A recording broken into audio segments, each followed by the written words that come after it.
where people start to get out of their own way. They figure out like, oh my God, this is my passion.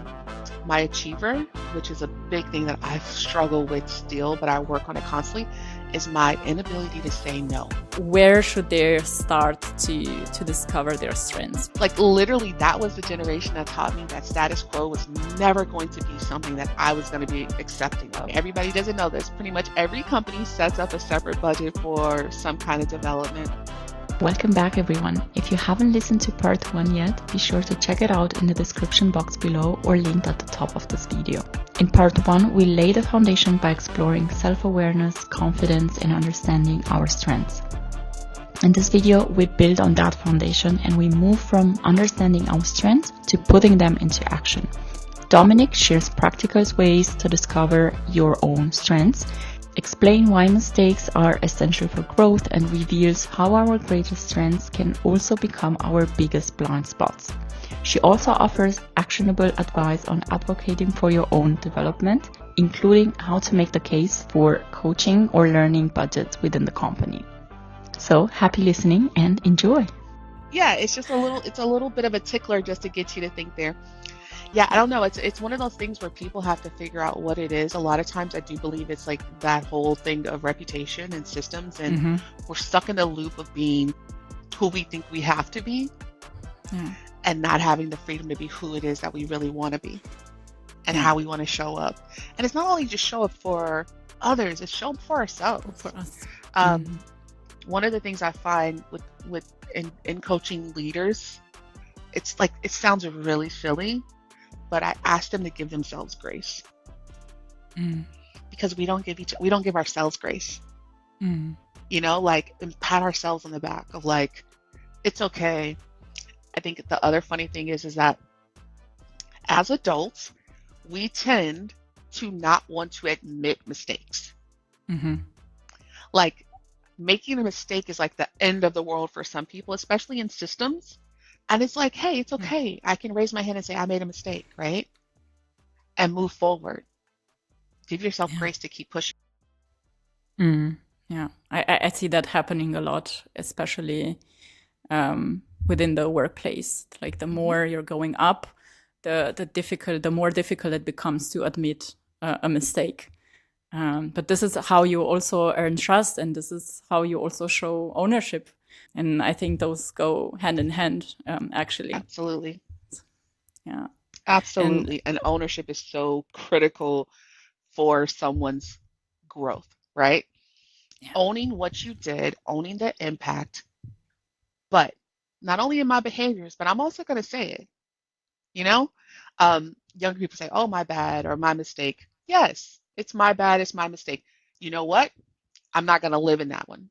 I'm going to let that one go. I'm taking the lessons learned and I'm moving forward. And that's the grace we have to give each other of like moving forward. Because sometimes people in their head are playing it over and over and killing their confidence. Confidence is really the kicker for leaders. Sometimes mistakes happen, and I think it happens to everyone, especially when you go into leadership, intended like management. I think it definitely happens. You kind of learn it. You can learning through courses, through books, and so on. But at the end, it's learning by doing. Everyone is different, so you might not get the team that you found in the book that you are reading. There were gonna be a lot of mistakes, but as you said, you did a mistake, own it, and then move further and try not to do the same mistake the next time. And I think people would appreciate that. I would appreciate that. Definitely. And I think what it also is that one of the things that I try to get to do, I did say mistake this time. I say, oh, there was a lesson, right? Mistakes are lessons. Challenges are lessons. If I take the positive frame of it as a lesson and move forward from it and give myself a little bit of grace because things happen, I write it down, I take note, I move on. Yeah, we have to. Yes. If not, we would be devastated and crying every day in a corner, and who wants to live like that? Yeah, it's not worth it. Okay? It's not a life. Yeah. Definitely. You've worked with so many people, right? So you also have a company where you coach people from not only US but also Europe and all over the world. What do you see that changes when somebody finally starts seeing themselves clearly? What I have seen going back into my own impact is I love, and I've seen this a couple times, where people start to get out of their own way. Mm-hmm. They figure out, like, oh my God, this is my passion. Like, this is where my impact is. I've seen heightened confidence, not Mm-hmm. ego, heightened confidence. And I think Mm-hmm. that's one of the first things is to let people know, hey, okay, a little bit of ego is okay, but confidence is going to get you there. Mm-hmm. Heightened confidence and mostly empowerment. I've Mm-hmm. seen people who have been so focused on themselves and them and what they were doing and start to see how, oh, wow, my talent and my influence is leading into other people. So, Mm-hmm. what I have loved is seeing from people that I've coached, them starting to pour from their cups into others, either as mentors, as sponsors. Some people have gone, like they have little people that I think they're kind of like moving in, and I keep telling them, are you trying to become a coach? Like, great if you're trying to become a coach, but also how their leadership changes, right? Like I see them actually investing in other people and thinking it's okay, right? Not letting Mm-hmm. go of the idea that, oh my God, this person is going to be in competition with me. They want my job. No, they don't want your job, and the likelihood is they can't do your job. They're trying to figure out what is good for them. By you Mm-hmm. being that honest and upfront person who takes the challenges as lessons and like sees all of this stuff, they're now mimicking what you're teaching Yeah. them. And so it's all Mm-hmm. these teachable moments. And like when I hear people tell me, "Oh well, my new employee and I da da da da da," and I'm like, "Wow, wow, what a change! What a change!" Mm-hmm. Because I'm seeing the trust that you're pouring into them. You're showing them how to be a leader. So it's little Mm-hmm. elements like that that are really, really helpful for me. I think some of my coachees have gone on and created their own, they started their own programs. I still have a bunch of Nice. coachees from Amazon who are doing amazing work. You're doing a podcast. I have someone else who's doing a podcast. They're doing stuff on TikTok. They're doing a lot of stuff with the next generation of people in tech. And so every Mm-hmm. time I'm like getting these links, I'm like, wow, like this is amazing. Yeah. What it is, and it comes down to something that is very much a principle that I believe in, is Ubuntu. Like I am Mm-hmm. because we are, Mm-hmm. and that I am only achieving or I am giving these challenges and these life lessons so that I can pour into the cup of someone else. Mm-hmm. So it becomes not about me, but about we and the collective. So Yeah. those have been like huge things for me of like, wow, like what little small impact you can make in someone's life can actually be bigger for their group and their community. So that's what I Yeah. look for. Yeah. And I think maybe in an arrogant way, I feel that the like our generation and the generation before ours, they owe us a little bit of teaching, Hmm. because how do we learn if they don't teach us? You know, like I feel that the way I am learning right now, I will give it back to somebody else. This is how, for me at least, ideally it should work, right? So taking, but also giving back to others. Um, Absolutely. That's the key. Pouring in and your lesson is teaching that person yeah. that that's how they're supposed to do, like that that's a way that you can do it. I will tell you, I apologize on behalf of my generation that was before you, because I am in that generation. And it was very much like we were very much taught about being so self-reliant, Mm. and we didn't ask for help. And so we Mm-hmm. didn't make, because the previous generations to us, it was like if you are asking for help and you don't know how to do it, Mm-hmm. Mm-hmm. that's where grace comes in, right? And Yeah. realizing it's okay. It's okay to ask for help. And I think that's one of the things. So I'm hoping that as your generation pours into the next generation, we'll keep this going so that we build a stronger collective. Because in Yeah. this world, this is what we need, Yeah. that ability. Because I remember thinking about the generation that the generation before me, it was very much like they don't know tech, they don't know this, Mm. they don't know that, because it was like that divide there. And it was like, but I can tell you in my life that some of the greatest lessons about work I learned was from that generation. Mm-hmm. When Of I course. finally had built trust and they kind of were like, open up and tell me, it was just Mm-hmm. like, like literally that was the generation that taught me that status quo was never going to be something that I was going to be accepting of. Mm-hmm. Mm-hmm. And I was like, oh, life lesson, right? Because they were Yeah. like, we've always done it this way. This is how you do it. And it's like, Mm-hmm. okay, Dominique, don't question that. This is how we do it here. And I was like, I don't really like that answer, right? And it was kind of like, oh, I'm never going to be happy with that. And so Yeah. that was one of my lessons that I can pour into the next generation of like, don't accept it. They will tell you that this is the limit. They will tell you this is the right way. They don't know because they haven't tried. And there's Yeah. always going to be a learning and a lesson that could be better if you lean back and let people show you. I love that because I also have this kind of learning. I also heard a lot of this is how we did it before. Never was happy with that answer. But I And it's also have okay. ideation and learning into my team, so That's right. Yes. that's So yeah, that's your the status worst. quo is never going to be it for you. You're going to be like, all right, but why Never. not? Why not? How can Exactly. we? Right? What about? But The what like, abouts are how we do innovation though. Like, right? Like you realize that is yeah, okay. It's like if yeah, that's not what you're into, like that's fine. Like but you're in tech. Like you're in a business that's always going to be growing. So the what exactly. abouts are like, Yeah, this is why learning my strengths actually helped me to do more of what I can do, what I like, but also to understand me better. and Yeah. intentionality is so critical for self-awareness because people think it's so much about, well, I have to do this and I have to work really hard. It's like, no, putting a little bit more intentionality, like, Mm, for me, I tell people, I only start with the top five, your top five talents, right, or strengths from the Strength Finders assessment. Put a little intentionality into each, like to choose one for 1 week, put more intentionality into that, and then take hone and take notice of the behavioral changes. Look at how yeah. your impact is for people, right? Yeah. So you and your ideation, what about, right? One of the lessons Hmm. for ideation people is to not force it, but to say, what about, ask the question, pull back, and give the person Hmm. a chance Yeah. to look into it. So you find that if you keep saying, what about, or hey, what about this? I don't got this, and here's my suggestion, da da da da da, you're overloading people.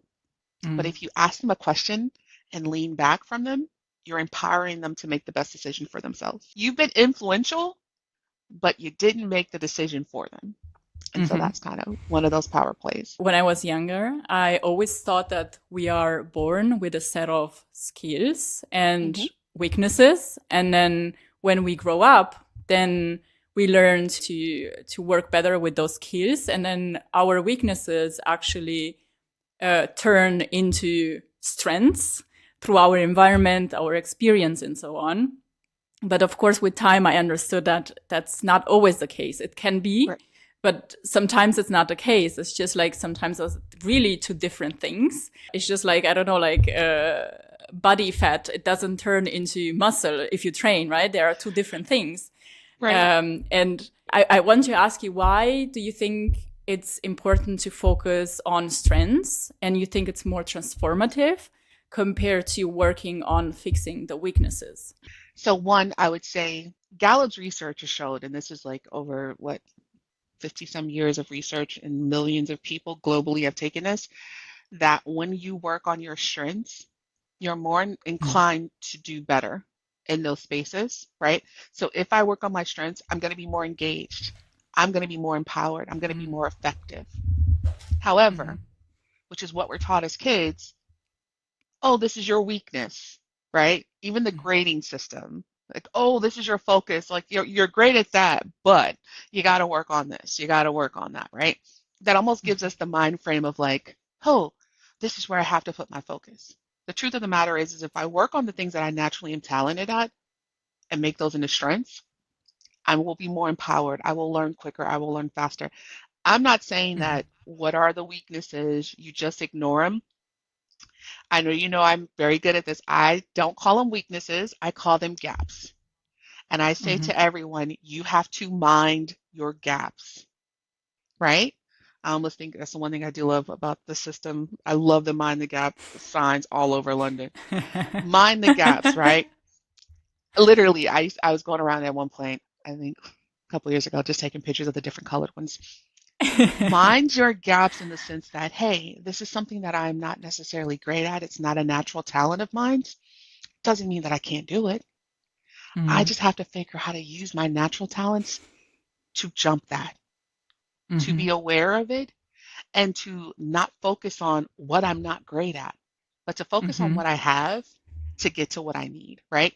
And so once you start to really kind of look at your talents, which you're right, you were exactly right as a child. Everybody is born with some natural talents.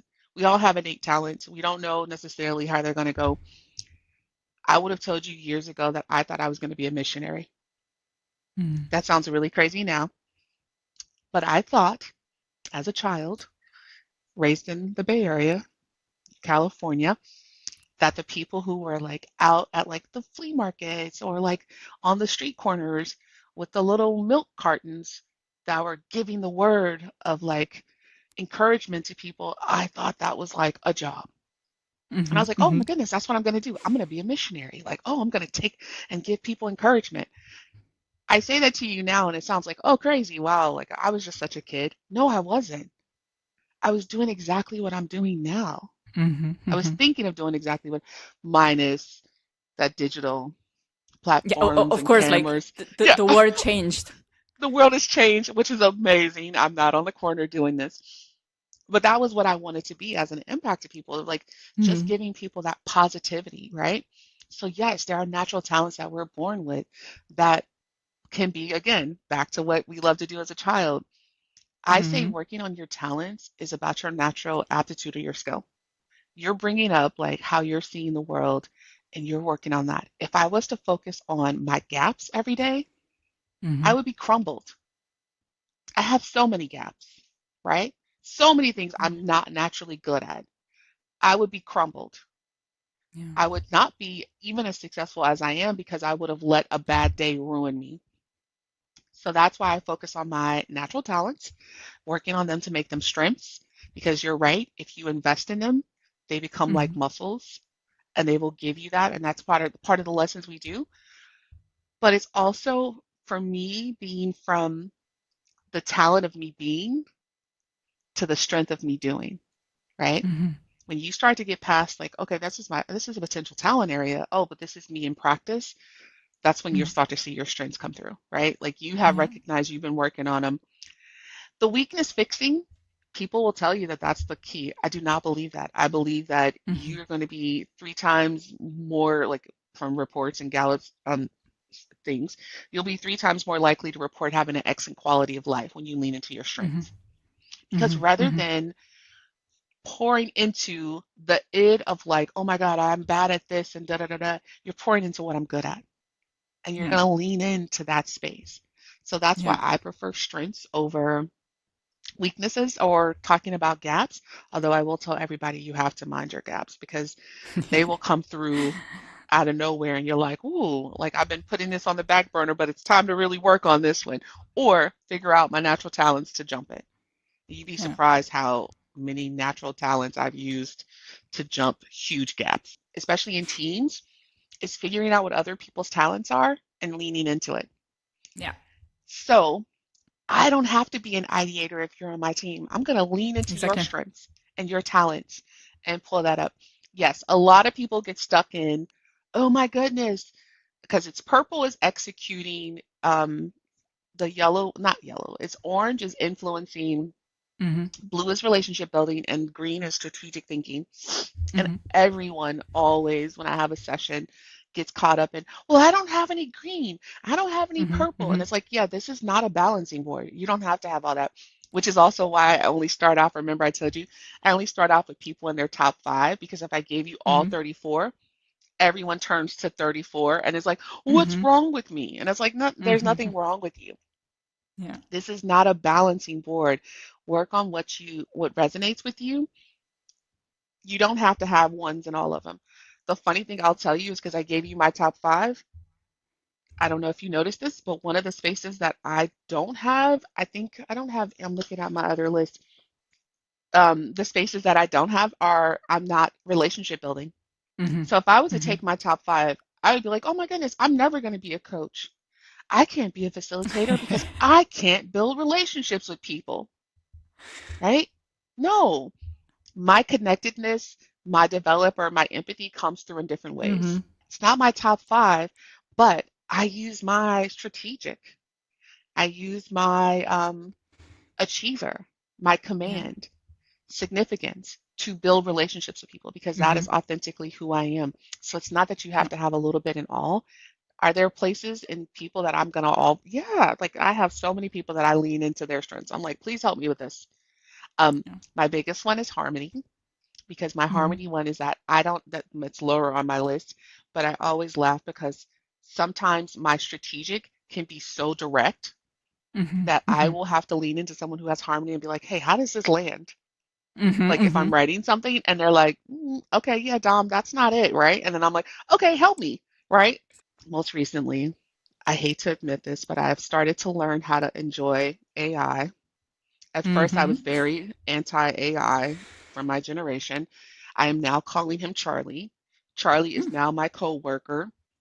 And Uh-huh. sometimes I will put things into Charlie and say, Charlie, can you make this sound more like, not Yeah. harmony so much, but more like so it lands a little bit better and Charlie Mm-hmm. has Mm-hmm. been very very helpful in that space for me, taking off You some of see?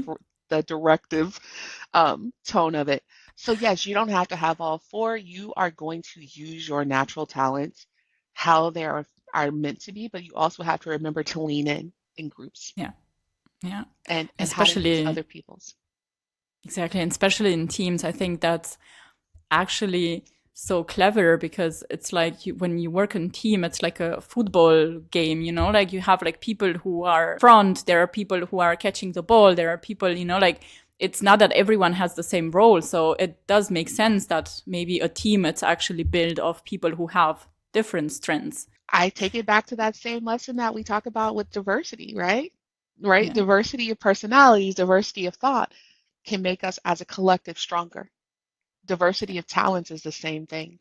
I don't have to be the lead. I don't have to be the kicker. Mm-hmm. I got someone for that. And when Yeah. I move out the way and let that person's natural talents come through, I'm not only recognizing their strengths, but I'm adding to their resilience, right? Yeah.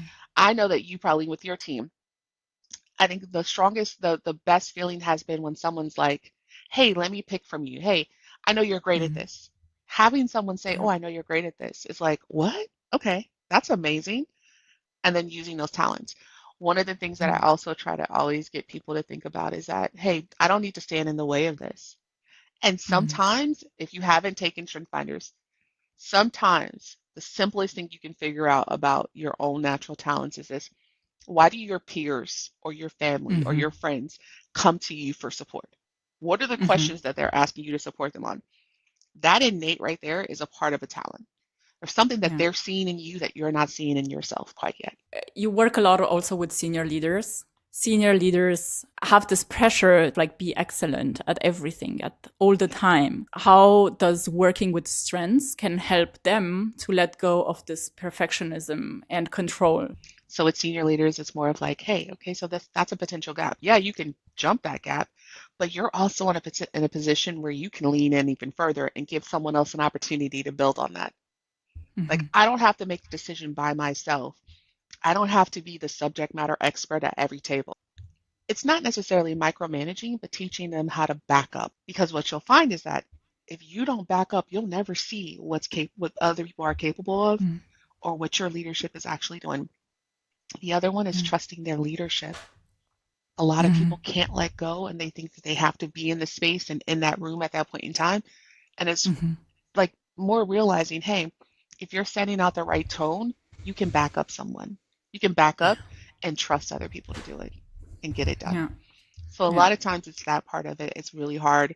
It's a very deep conversation with them of like, do you have to be in that space? Like it's Mm-hmm. literally asking them, put everything in priority and say, where is it that you can lean back? That might be some ongoing work of like them figuring out, hey, what spaces do I not have to be in?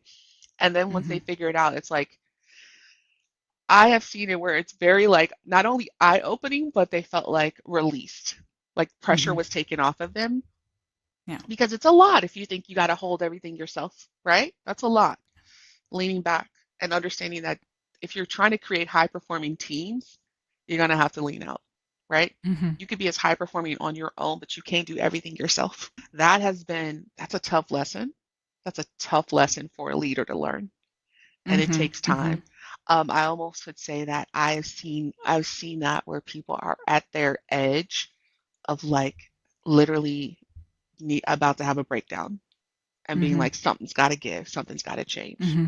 Yeah, And do you see strengths also being overused to the point that they become a liability? I will tell you that anything that is a natural talent or that you've been working on that's a strength that can absolutely become a liability. We call that the Hmm. basement level. You can overuse it to where you are so into it that it's just like showing up in negative Hmm. ways for other people. Hmm. Hmm. So we kind of talked about ideation, not like remember letting people make decisions themselves and keep pressing. Yeah. Um, my biggest trigger, I would say, for basements is a little bit of my strategic, which people Hmm. always like find this to be funny, and then I'm like, I shouldn't tell people this, but this is solely true. I have found in my work as leading with strategy that I can sometimes be very manipulative Hmm. if I allow myself to be, because my strategy is, and a lot of times, strategic thinking Hmm. is getting people to do what I want them to do. Hmm. Hmm.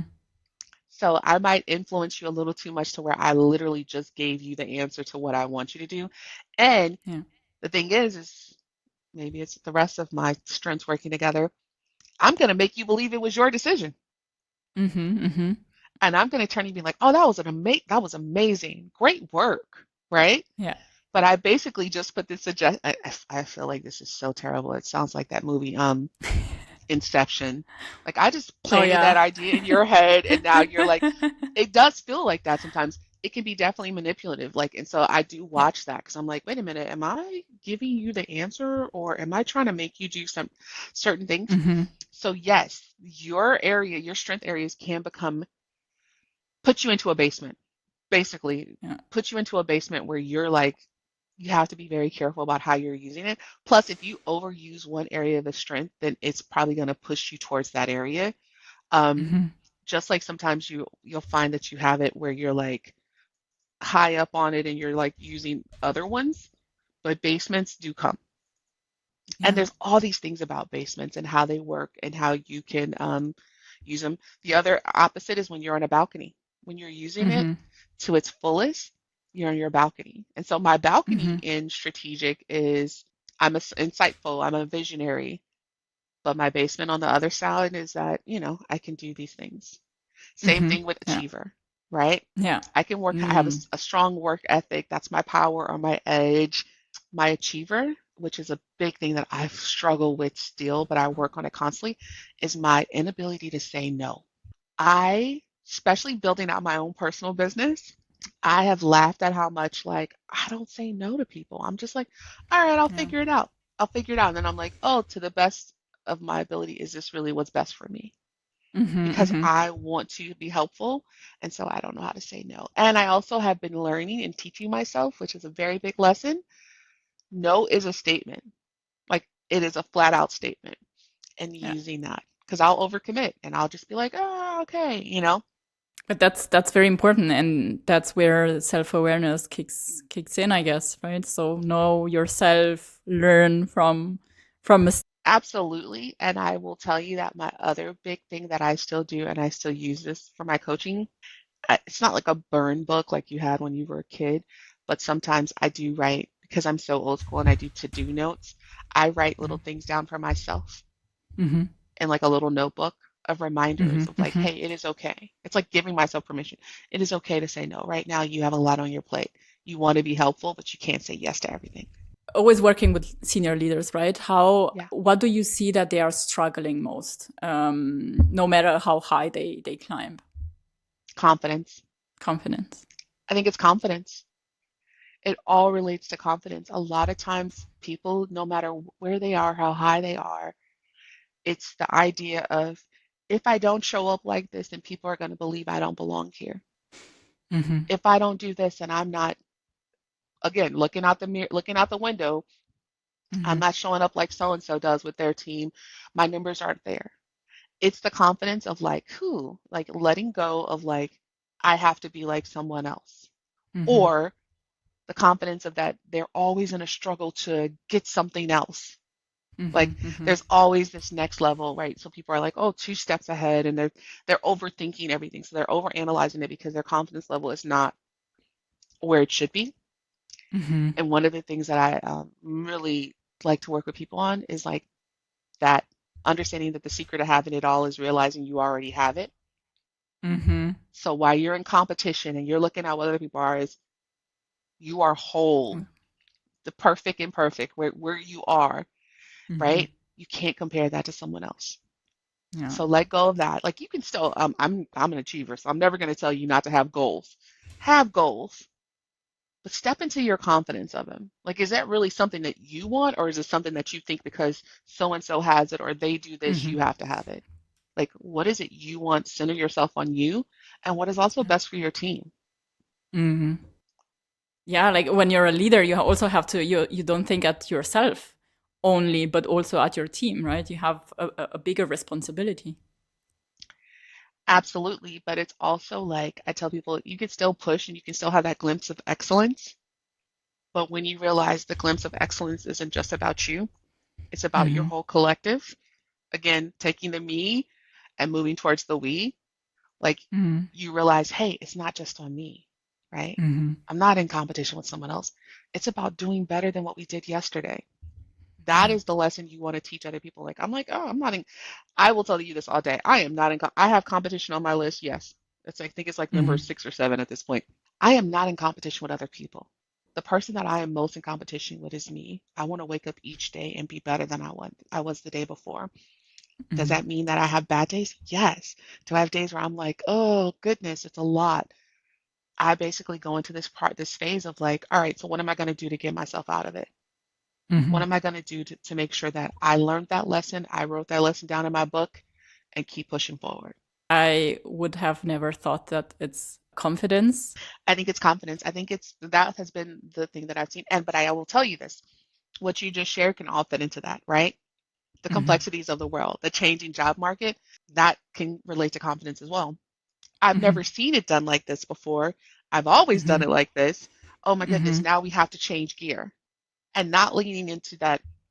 The same talents that brought you success here, if you continue to work on them as a high performer, they will bring you success as the world Mm-hmm. changes. Um, Yeah. I mean, like if we were talking about actual like skill level, I think tech and the fear of AI is killing everybody at this point in time. But really, what that is confidence. Like, all right, how hard is it? Like, really? Like, I told you, Mm-hmm. I'm a late person to the party, but I love Charlie. Charlie is my Mm. friend now. Like, it's I love that getting you out called of it the way. Charlie. He has to have a name. He's my coworker. Um, just like getting out of the way and being like, all right, let me try it. Like, let me just like lean into it. I think that's been one of the things that when I say confidence, people are not like trying stuff because they're so used to this. And this is what Mm-hmm. we've Mm-hmm. done. And this is what my parents did. And this is how we built this company or we built this. All right. Mm-hmm. And Mm-hmm. great for you. Worked 21 years ago. It's not going to work now. You got to go with the times, right? Yeah. Do you think that power makes people or higher ranking makes people less curious and less teachable? I hate to say less teachable because we should all be continuous learners.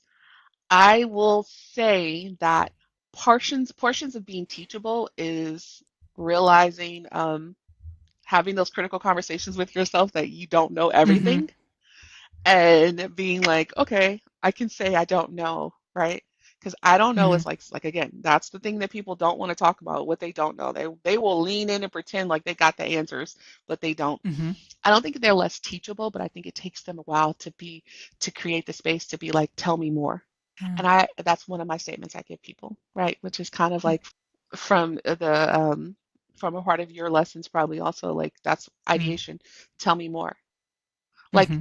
just like opening up the space to learn other people's perspective and knowing that, Mm-hmm. hey, it's okay to learn from other people, and I don't have to. So tell me more is my way of getting leaders to basically be like, I don't know. Mm-hmm. But when you say Mm-hmm. tell me more, you're actually creating space for someone to give you some insights, and you don't Yeah. have to admit that I don't know. I'm okay with it. I'm like, I don't know. Show me. Please tell me. Show me. But some people are like, oh, Yeah. tell me more. I never thought about it like that. And it's like, okay, does that feel better for you to say that? To making that Yeah. space. What does being teachable means for you? Being teachable for me is, oh, it's a bunch. I will say being teachable for me is being a continuous learner. I think Mm-hmm. every day there's a lesson to be learned. I don't care who teaches me. It Mm-hmm. could be a child, it could be whoever. Like, it's how It much can I'm be open. Charlie. It can be Charlie. How open I am to hearing someone else's Mm-hmm. perspective, but also being like, there's a lesson there. Um, Mm-hmm. that's being teachable is that it's being open. It's Mm-hmm. not being, it's not letting the ego get in front of it. It's being open, but it's also being like, hey, openness is one thing. It's being willing to change. Because I do really believe that once you learn better, you do better. Mm-hmm. And so people can teach me all kinds of lessons and they're like, oh, not to, how people should start a conversation. They're like, oh, not to be offensive or not to hurt your Mm-hmm. feelings, but I Mm-hmm. want to Mm-hmm. share, like, you're not hurting my feelings. Like, whatever it is, tell me. Mm-hmm. Thank Mm-hmm. you. I appreciate that. Like, people are like, Yeah. feedback is a gift. Yes, feedback is a gift, only if you're willing to hear it. So being teachable is being open to feedback, um, being, if it's critical or not. I personally learn more from critical feedback than I do from people being like, oh, that was great. I'm like, I don't want to know what was great about it. Tell me how to make it better. Yeah. Like I have this framework right now. Like I use feedback as data. Like for me, Hmm. feedback, sometimes it can get personal, unfortunately, and I would prefer to have like constructive feedback, but sometimes it gets personal. Sometimes it's just not because the person wants to. Sometimes it's just like the person doesn't know how to give feedback, let's say. Yep. It took me also a lot of time to learn how to give feedback, right? And then Yeah. it's like everyone is different, so you never know how the feedback is landing. So now I have like this framework for myself where I take feedback as data and then like treat it as an analysis that I do for my clients. That is so much better. I'm with you with that one because sometimes it depends on how it lands. And you're right, everybody doesn't know how to give feedback. Mm-hmm. There's also a lesson that you can teach people. You can teach people this. You can give people a lesson on how you best receive feedback. Mm. So sometimes, like, I have to tell people, hey, you know what? That's great. I want key figures. I'm Mm-hmm. also very data driven. I think it's like, Mm-hmm. part of our backgrounds. So the data idea is perfect. I love a good survey. I love a Mm-hmm. good Mm-hmm. anonymous something so that people don't have to be fearful of what they say. I Mm-hmm. don't know who Mm-hmm. said Mm-hmm. what. I'm taking it and I'm moving with it. The other thing is, Yeah. is, is once you tell people how you best receive feedback, is to show them in your behavior of how it Yeah. changes. Now, the worst thing Mm-hmm. you could do is get really great feedback of like things that you need to work on and do nothing about it. Because then I'm going to be like, I'm not giving you feedback because you don't even listen. Like, why would you ask me? Right? Mm-hmm. Mm-hmm. Is Mm-hmm. for people to see, oh, wow, she actually internalized that and she actually used that. Then they're more open to it. Yeah. There's a lesson to be learned about giving feedback and also how to receive it properly. So Definitely. sometimes we all take it And personal though. We can't. That's just the thing. It depends on how it hits. It's like, whew. Sometimes it hits hard, and then you're like, you have to move back from it and be like you said, turn it into data. What is the yeah. lesson I'm Yeah. supposed to learn from this? For someone early in their career, where should they start to discover their strengths? One, I will tell people, yes, you can contact me and we can do your top five. Mm-hmm. And if they say that it came from the Be Teachable, I can give you like a little bit of a discount. Your top five is only Uh-huh. $25. It's only $25 USD. So I have to figure out whatever it is. As long as I get the cost of what it costs, you can always do your top five, and we can, and that's all electronic. And because you're so right, I still have clients across the globe. Um, your Strength Finders is actually available in pretty much every language out there. So I can Mm-hmm. always send it Mm-hmm. to you in Mm-hmm. other languages as needed. That's one way. Um, if you are just starting off and you don't have time and the budget for a coach or anything like that, I think there's a lot of resources online. about just figuring out, like identifying your passion spaces in your areas. Again, love the question, my favorite question, one of them. Ask people why, or figure out why people come to you for advice. That's a way of Mm-hmm. connecting to your natural talents. The next one is, what did you love to do as a child? And how do you Mm-hmm. still like to do that now? Because those are going to Mm-hmm. be some ideas of what your natural talents are. And as far as cracking the code and really working on it, is take one of those ideas, take one of the things that you say, okay, Mm-hmm. that's a Mm-hmm. passion space for me, and literally work on that with more intentionality for a week. I mean, there's a bunch of old school tools. Like you could do a SWOT, which is a strengths, weakness, but Mm-hmm. I say gaps, opportunities, threats. I think a Mm-hmm. lot of times when you're starting off, the conversations you have with your managers, whether you've built trust with them or not, there might be some Mm-hmm. insights into that about Yeah. spaces to work on or things that you're seeing as a natural talent for you. And just remaining curious, like I am not above someone like listening to a podcast or a self-help book or something just to figure out, hey, what are the spaces that make me the happiest? I will also tell you this. I think that the biggest self-awareness tool you can use is journaling. Mm. Journaling about like where you are, just writing something down, sometimes getting it off your chest is a release from your Mm-hmm. mind of like the drama or what you're saying is how you have to show up in versus who you are.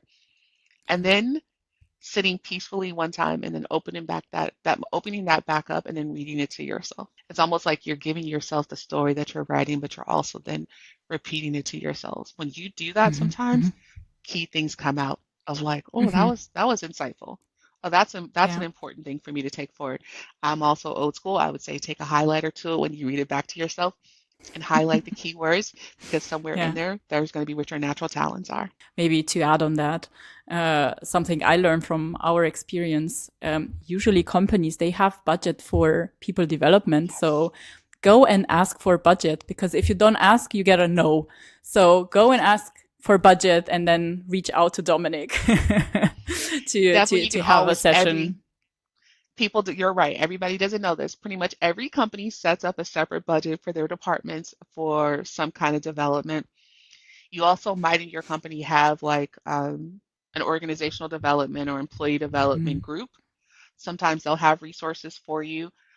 There are other stuff, if you do a little bit more research, there's a bunch of stuff online in that space, but you're right, you can definitely do that.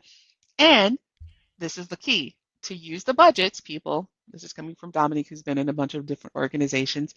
You have to connect that request for training or for an assessment or coaching to a business necessity.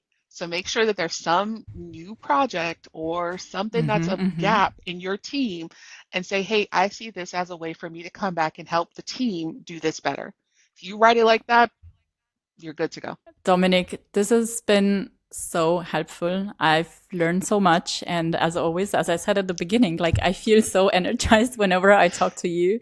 Now I have like a bunch of new ideas myself.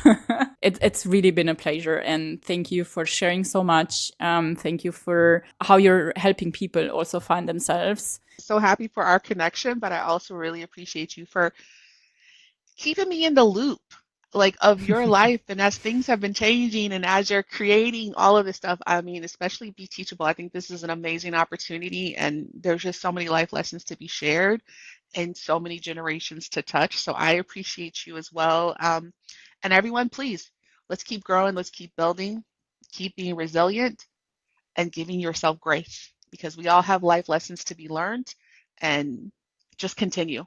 The main thing for me is do not stop. Once you stop, you've given up and you're not going to have a successful or an effective or happy life. Keep trying, keep working at it Yeah. because tomorrow Yeah. is a new day and we can start off fresh. And you owe it to yourself. So never stop. Yeah. Then thank you very much. Thank you. So that's a wrap, I guess. Knowing your strengths is only the beginning. In part 2 of my conversation with Dominique, we explored how to turn self-awareness into action. We had a look into practical ways to discover your natural talents, learn from mistakes, build confidence, and become the kind of leader who empower others to grow. and as with every episode of Be Teachable, I'm sharing my top 5 learnings. One of the biggest mindset shifts was realizing that mistakes aren't something to avoid, they're opportunities to learn. Dominique reminded us that taking ownership, giving ourselves grace, and moving forward is what builds resilience, confidence, and better leadership over time. I've learned that our greatest growth comes from our strengths. Instead of spending all our energy trying to fix our weaknesses, we should invest in our talents that come naturally to us. When we understand and develop our strengths, we not only perform better, but we also enjoy the work we do much more. I also learned practical ways to discover my own strengths. This was one of the most actionable parts of our conversation. Dominique shared simple but powerful ways to uncover your strengths, from reflecting to asking others, journaling, coaching, and so on. Self-awareness doesn't happen overnight, but these small exercises are a great place to start. Learning number 4 was that every strength has a shadow side. One insight I'll definitely take with me is that every strength can become a weakness if we overuse it. Being strategic can become overthinking or manipulative. Being driven can also become burnout. So self-awareness isn't just about knowing your strengths. It's also about recognizing when they're no longer serving you or the people around you. Last but not least, I learned to advocate for my own growth. Another practical takeaway from this conversation is that many companies have learning or development budgets, but employees often don't know they exist or never ask. Whether it's coaching, a strengths assessment, or a leadership workshop, don't be afraid to make the case. The key is to show how investing in your development also benefits your team and the company. Better self-awareness leads to stronger collaboration, more confident leadership, higher engagement, and ultimately better business results. Sometimes all it takes is asking. And these were my biggest takeaways. So now I'd love to hear yours. What was the one idea from the conversation that stayed with you the most? Let me know in the comments. I read every one of them, and they're a big part of what makes Be Teachable a place where we can all learn from each other. If you enjoyed this episode, consider sharing it with a colleague, a manager, or a friend. You never know which conversation might change someone's perspective. Thank you, and hope to see you soon.